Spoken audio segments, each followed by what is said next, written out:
Shalom, this is Rabbi Yonatan with this week's Torah insight from the Parashat of Mishpatim. And this is a lot of laws and statutes about how we should operate with other people in the world.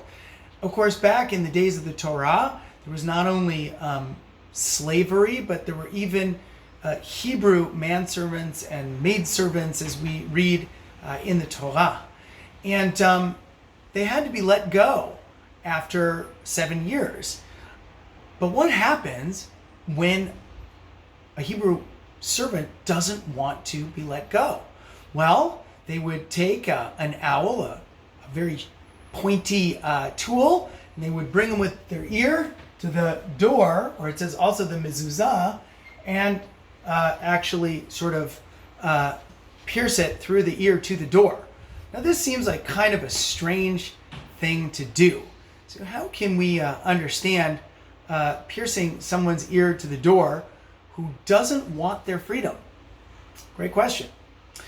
So the Kli Yakar, Rabbi Shlomo Ephraim Lunshitz, who lived in the 16th century, was the big rabbi in Prague, said the following thing. He says that, notice it doesn't just say the doorpost, but it also says the mezuzah, right? Which contains the Shema, which contains this idea of Torah, that someone who chooses their master to be a person, but not God, that's the person that we take and we pierce their ear to a door.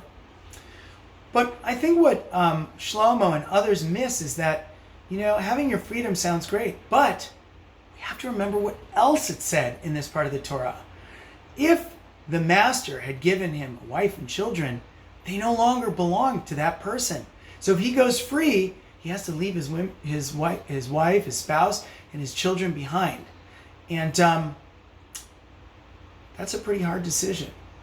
And I think that there's a tension here in the Torah, which is about family and about freedom.